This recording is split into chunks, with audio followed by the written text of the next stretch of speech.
They must have the slowest horses ever pulling this bleeding wagon, mustn't they? She ain't going to go past here like past 2. If it's, surely the horses will bump into her on the way down to the post. Yeah, no, I'm just here. Look at you. Liney, what tasty women here. Don't you ugly men. All you ugly men, get out of the way. Good evening and welcome to the Bar Stewards Inquiry Day 1 Royal Ascot Review. And joining me, Lee Keys, tonight is two of my best cohorts. John Lane. Good evening, John. Ready for me sushi, jog it along a bit. Yes, we're off for a Japanese tonight. Turning Japanese. Oh, yes, I think so.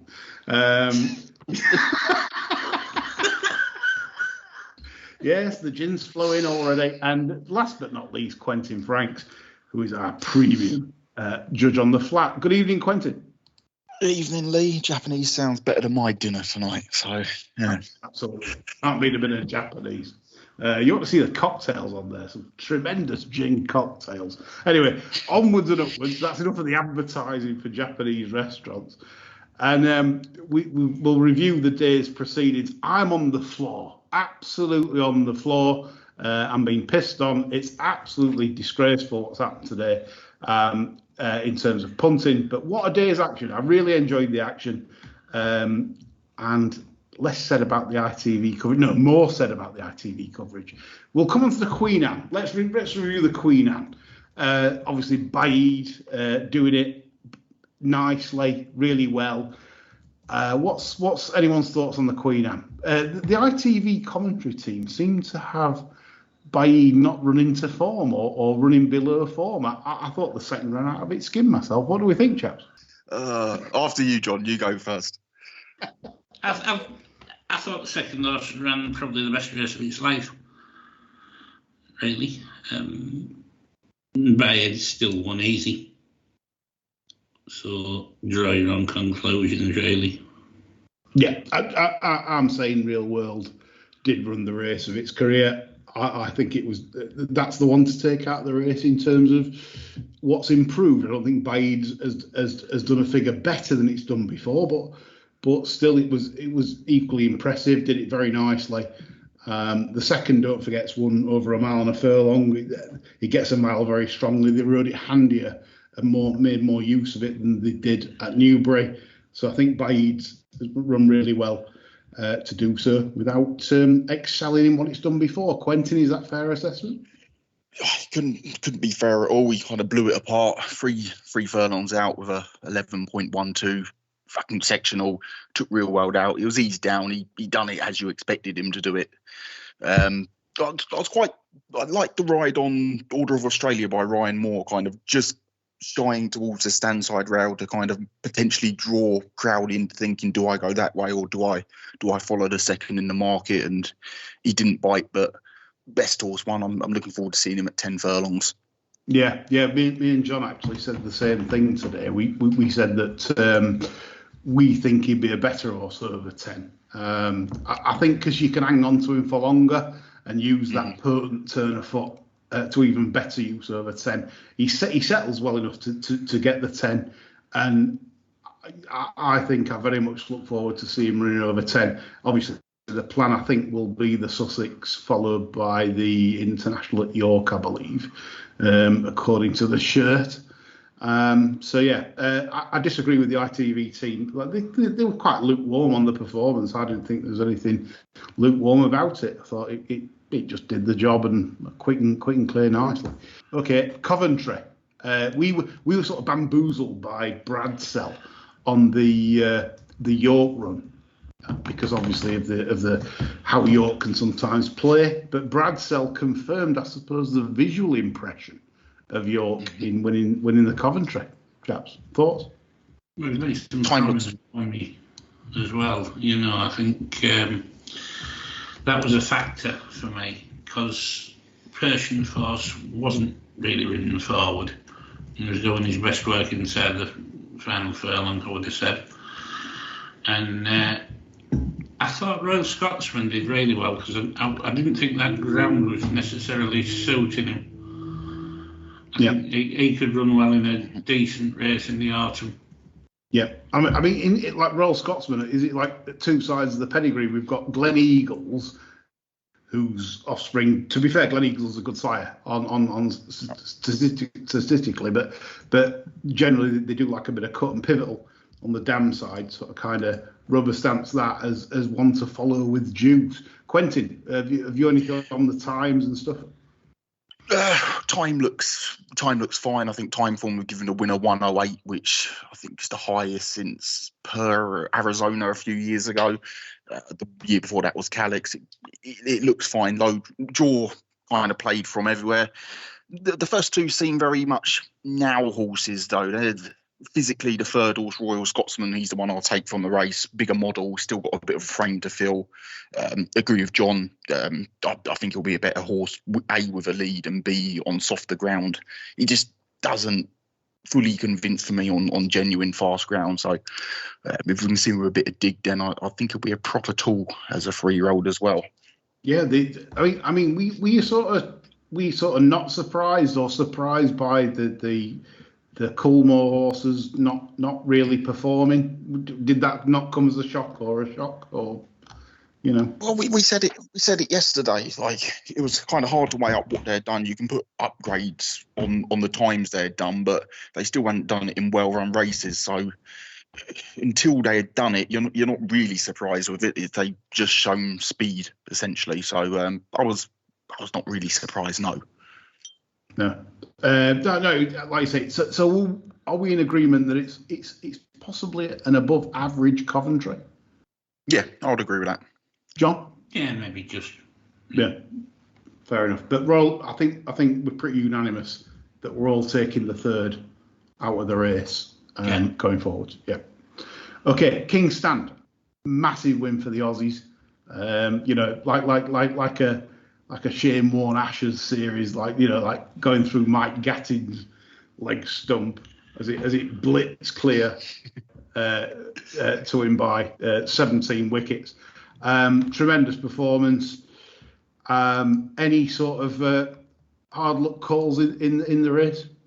I mean, as Aussies go, I mean, it doesn't get any better than that, does it? Unless Kylie dropped him on an episode of Neighbours. Better the devil you know, John. You said it.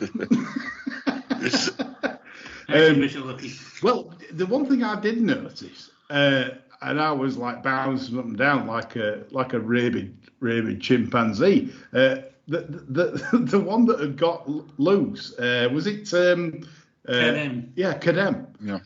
That was it. Watch that back. It's missed 10 lengths at the start. I know it's joculous, but he's nearly beat the winner, pulling 5 clear of the third. And even James McDonald said afterwards, he said, "What's this? He says we're going massive miles an hour, and this thing's keeping up with us." Now, obviously, there's no jockey on. I get that, but you don't often see loose horses miss the beat 10 in a 5 furlong race and start challenging the winner in the final furlong in a Group 1. Quentin, did you see that? I'm just watching it back now. Does anyone know why he was deemed a non-runner though? Is that what they've done? They eventually did. Yeah. So I'm not sure if it was something like the Derby, where I haven't seen anything on it. Yeah, so. The jockey wasn't actually in the stirrups when they let them go. Something's got to be done with that. It's asking for trouble. Like a jockey being not dragged along, but something's going to happen, and there's going to be some sort of court case. Winner's different gravy, though, isn't he? I'd sue Anthony Britton. I mean, Mondamedge was an absolute. He's run for the 77th time this year, and he's clearly completely bored with the game. And Anthony Britton's, he had 16 goes at getting in the stalls. It weren't having it. I mean, I thought he got too many chances. Really, you could see there's no way that was going in. And I'd have just said, take it away. And I thought they left them in too long, and I reckon that's why. Well, John, you've always thought Cardem's quirky, haven't you? Yeah. So lots of quirks.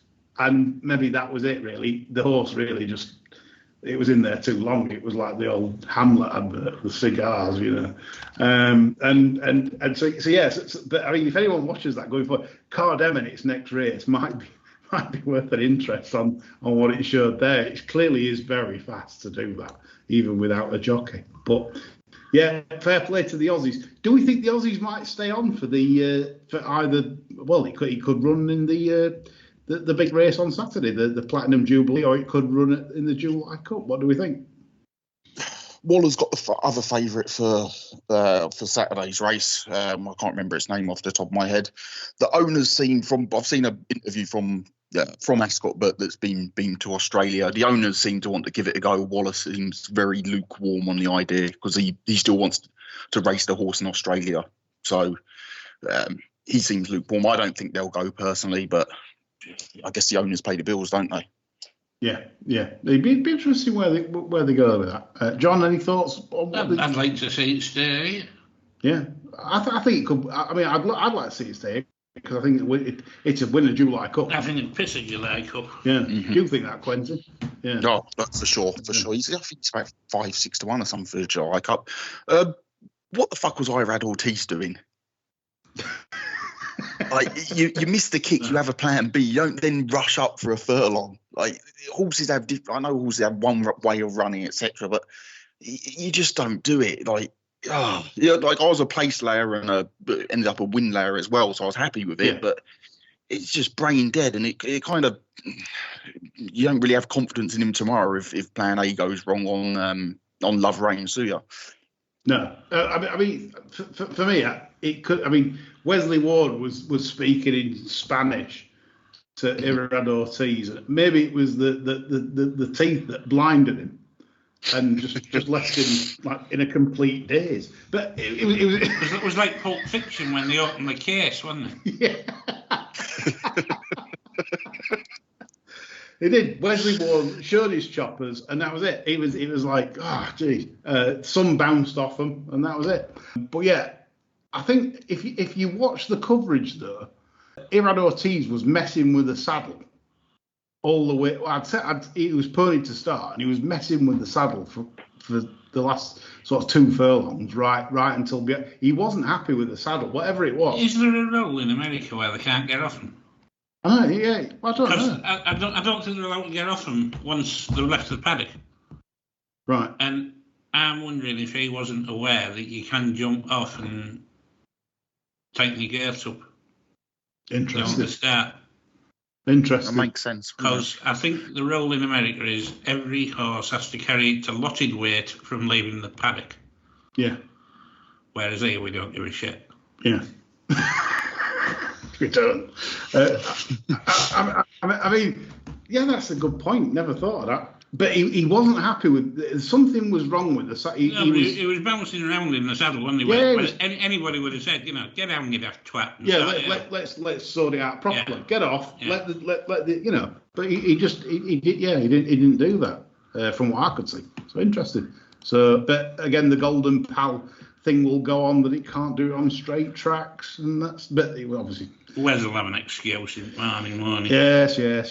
But Gilda Glit on teeth, and I'll love him again. And this put me on the floor. Absolutely put me on the floor. It's a very, very tough result to take.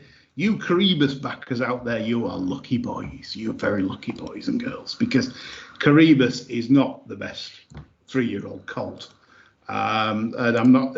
It's worrying for the 2,000 guineas form, because Quentin, you've got some sort of sectional data for us on this as well to back up the case of Maljoom, the very unlucky loser.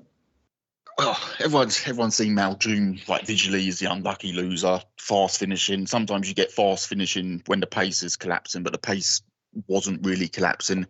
His final sectional 11:47. Caribus's was 11:94, so nigh on half a second, 3 odd lengths give or take. Quicker, trouble in running. He's much the best horse, slowly away to boot. Like he's a serious horse, this Maljoom. Like I know the Guineas has taken a few knocks here and there, but he's the one to take out of this race. That's for certain. Yeah, it's quite. I mean, John today was terrible because he made me watch ITV all afternoon. And he said, this is what you have to do. It's good for the soul, he says. The soul. Cleansing. The soul wanted to walk out. Watching the ITV coverage today was absolutely nauseating. Everything's terrific, fantastic. Yes, every winner's fantastic. And I mean, any blind man that's worth the salt here can say that Crebus was not the best 3-year-old colt in the St James's Palace. That's just patent to see. Pat Dobbs. We've got a name for Pat Dobbs now. He's going down as Mongo Pat. I mean, Jesus, that was like like when you see a cricketer leave one outside off stump, and it's like, that was like cleans him up. Pat Dobbs. I mean, what was that? I mean, you've got beat ahead in the St James's Palace, and you've given the favourite a red carpet run right to the line. What an idiot! All we had to do was shut the door. Like, you had my Prospero on the outside being ridden along. Just shut the door, make it like. That's all we had to do, and you've won the St James's Palace. Like, to be fair, opinion was split. We had two of the greatest jockeys of modern times split opinions on this: Johnny Merter and Haley Turner. Merter said you should shut the door, and the head Turner said you've got to remember the rules. Oh, shut the fuck up, Jesus Christ! Yeah, seriously, yeah. I mean. But it's not even shutting the doors and slamming him through the rail. You can edge that way. You know where he is positioned. He's been in the same position all through the race, pulling and reefing on heels. Like, you edge that way, take the rail, and then at least even that you've got something to run against. Like, it's beyond stupidity. Yeah, it absolutely. It was like I saw an 82-year-old woman today in the paddock at Ascot that looked 52. They got her an IT. No, you definitely do it. Oh yeah, you just think, Jesus, this is impossible. But then I looked at her stilettos. You do daughter as well. Well, yeah, absolutely. And so they got these pointy stilettos, and I'm looking at them thinking, imagine that in the bollocks. Well, that's exactly what we got in the St James's Palace. An absolute like V-shaped stiletto straight in the nuts. And that's what it felt like, because we were right. We were right on the pod. We were right to do what we do. And what happens? You get a big red number at the end of it. It's just not cricket. So Kariba's backers today, you should count your lucky stars. I don't know if Blogger's been on. I haven't looked at his page, but a disgrace. You're a disgrace. For backing that horse, and even money. Blogger's that double up today, hasn't he? Oh, has he? Wait.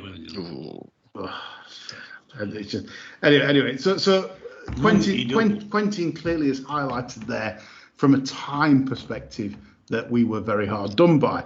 So we take our sour grapes onto the 5 o'clock stakes handicap, and a bit of a respite for me here. I managed to claw a bit back in Coltrane in running. It was a fair race for me, this one. It was nice to see young Callum Hutchinson out driving Ryan Moore in a finish. I quite enjoyed that. Just not even though I backed it, I kind of enjoyed it in the fact that that's one for the archives for Callum to look back on and said I outdrove Ryan Moore in the Ascot Heritage Handicap, and he'll be saying that in boozers when he's 60 and turning old, because that will be his best success of his life. Probably one of his last 5 winners. Yes. So thoughts on the Irish bumper? I thought Rishon ran really well from a shit position, as did Going Gone. Rest of them were more or less. Arcadian Sunrise ran better than I expected, because I didn't think he was handicapped to do much there. Yeah, he surprised me. I thought improving at the age of 8, even Mr. Quayle. Yeah, Quentin, anything you take out of this? Well, I was on Rishon, and you had highlighted the negative about the draw. I thought Kingscote would hang out wide for a bit. Instead, he dropped in. Fastest finisher in the race. Arcadian Sunrise did well. I don't think he was in love with the fast ground, to be honest. John's highlighted Going Gone. Pied Piper was unlucky in running, but I think people will say, "Oh, he was unlucky in running." I think that's being overplayed. He started to hang right under pressure, and you had finishers coming from further back in a race where the pace steadied in the middle of it, going past him at the end. He didn't like the ground. I don't think he fully stayed to trip. So probably one to oppose next time out when the unlucky in running merchants come out and say he was unlucky in running. Yeah, good stuff, Quentin. Wolferton at 5:35. So the needles come out for Dubai Future. This had the mad eye in the paddock. If you watch this come in, the horse was rabid, absolutely rabid. Like, this is where I think there is like chemicals involved, because, you know, and again, I stress, I think, I'm not saying there is, but like when you get horses coming in after winning a 10 furlong listed race in impressive fashion, and the horse has got white eyes, you know, it's literally, it's to me, it's clear cut. I mean, obviously, Dusty Ben has said to the Sheikh, he said, "Look, the others are at it. Let's have some let's have some fair play." Yeah. Thoughts on this race? It weren't the cheek pieces refitted. No, absolutely not. I mean, the one thing I'd advise punters this week is to follow Bin Saro's runners closely. Morge, maybe, etc. You know, if this is what they're doing, seriously, that was a I could see from the horse in the paddock, it could have gone round again. It could have done 3 miles and won by 3 furlongs. It was that wound up. It was that woof. You know, John, agree with that? Improved tremendously at the age of 6.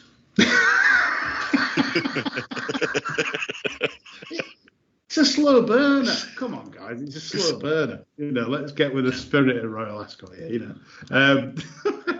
6:10 race. And if I wasn't on the floor in the 4:20, what do you do when you've had a sort of a bad day? You think, well, you know, let's have a little bit of a get out on Cleveland. It drifted on the exchanges to 5-2. So I thought, yeah, that's not bad at all, really. Let's have some of that. And then up pops, you know, dirty David O'Mara, and, you know, with Get Shirty just to fuck you straight up the arse. Really, I mean, we could have had the Chaircast here, couldn't we? Yeah. We could have got Shirty because of the shirt. Yeah. Cleveland because, well, there we are in Cleveland. And we're having sushi tonight. Yeah, Akita sushi. That's a tip. It's a Japanese day. Yeah, Japanese gin and Japanese food this evening. What did it pay the Chaircast? Yeah. It's only 217 quid that can shove that up their asses. Yeah. Any take on anything? This I was disappointed Cleveland when he looked slow. I mean, he's going to want 2 miles, isn't he? I thought Detari made an absolutely mental move on that stall. Oh yeah, because he was in a rotten position coming into the turn, and I thought, well, he's got no fucking chance. Yeah. And the next thing I know, he's there on the outside swinging along, and he hits the front. I think he went about toes on him running. Yeah. And he finished 6th. Yeah. So I mean, he's bottomed that out, hasn't he, with a massive late move and not seen his race out. No. Quentin, anything from you? Non-stay. I thought Cleveland he's had him in the perfect position, Ryan. Why did you say he needs a longer trip? I thought mid-straight he's coming there to pick him up, and then he kind of got outpaced, and he's coming back at the line. 2 miles will see him to best effect. Obviously, the form's been franked at the Chester Cup. 2 miles. Where do they go next with him? You know, the Irish form book, program book, even. Yeah, I mean, what? Probably the Curragh Cup, wouldn't it? Something like yeah, possibly. But have you seen Cleveland's entries?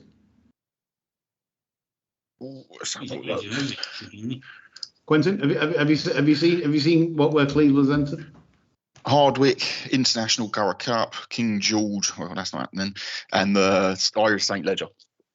Yeah. So I mean, they've held him. I reckon they're quite shocked that happened won today. I genuinely thought that the lads would have felt they could have picked that up off 103. Slightly easier ground, maybe, or suit. Yeah, that could be it. that could be it. That ground was pretty rattling, and but right, credit to Ascot, because I said to John today that we're sick and tired of these Andrew Cooper Clark, Sandown Epsom or Newbury meetings where they're sticking far too much on, and we're getting good ground where they're knocking the top off.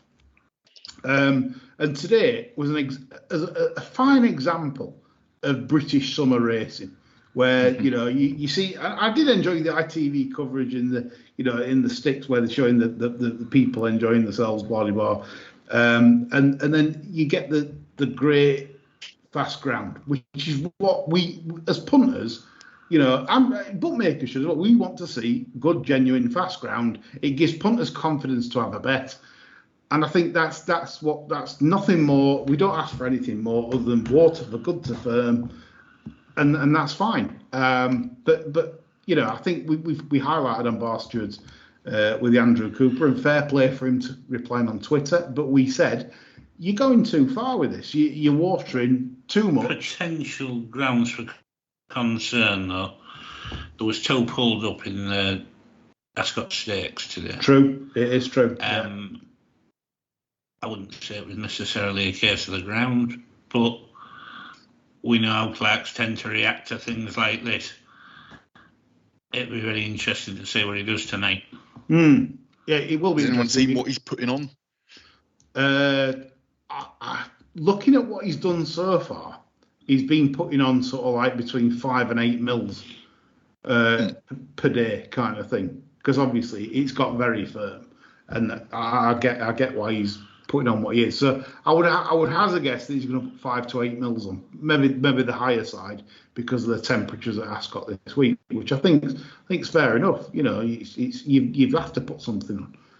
Not anti-watering, I'm just anti-overwatering. That's more to the point. Well, he's aimed for good to firm, good in places, knowing full well it's going to burn off throughout the day, and he's going to end up on good to firm ground by the middle of the afternoon. Nothing wrong with that at all. When you aim for good ground and you've got a drying day and you start the day on good to soft and it ends up slop, that's when people have an issue with it. But people seem to not want to listen to what anyone wants. Some of our listeners have chimed in. Richard King gets the quote of the day. Old CJ, she's a real good racing fanatic on Twitter. She loves Jim Crowley, obviously, etc. So she said she made a tweet to us today. Says, I was rather moist about 2:40 p.m. to be fair, and that was obviously after Bent Jim had won the Queen Anne by Eid. I can imagine that. Richard King came in with definitely the tweet of the day when he said, "Never mind moist." He says dripping like a knackered fridge, more like.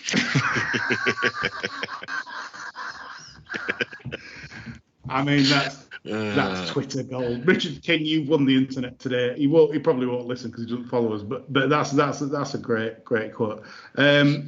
Richard Lee's been on. He says get a movement going for John Joe as ITV paddock expert, and he envisages this scenario: Ollie Bell to Leng. What stands out here, John? Leng replies, "Well, this one looks shit."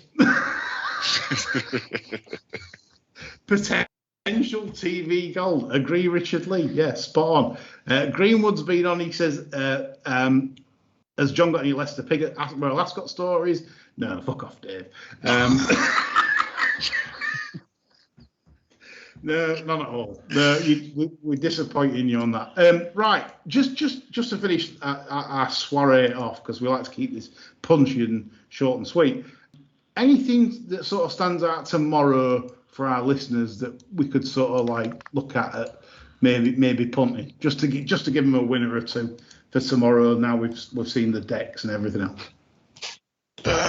I'll go with, this would have been my 3-point bet, to be honest. It runs on Thursday in the Britannia.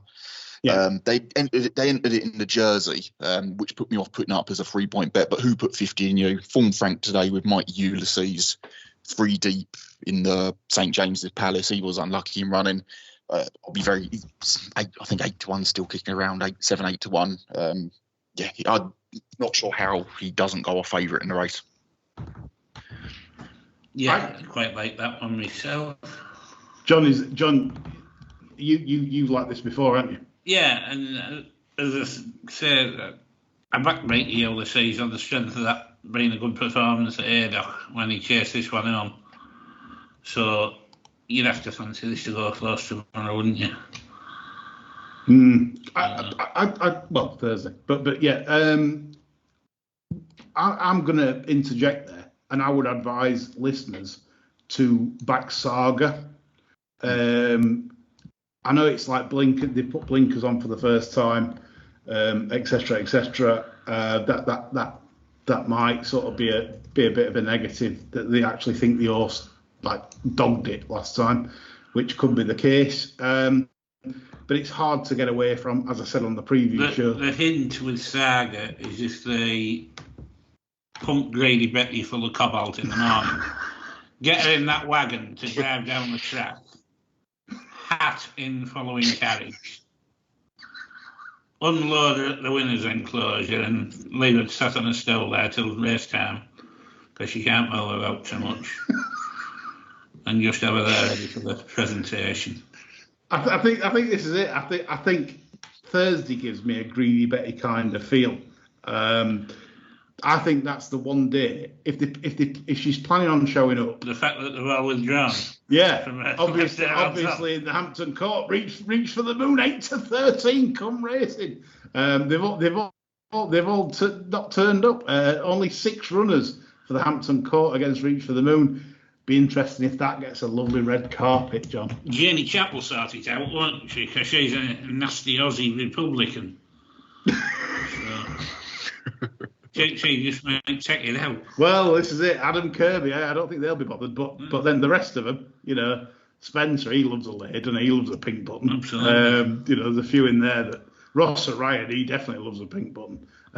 So there's a few in there that definitely could pave the way, and the red carpet laid out for Greedy Better, yeah. And hopefully with Saga, like to chin you lads on the line with who put 15U. That'd be great, wouldn't it? Saga chinning you guys. Yes, that's the scenario. That's what we want.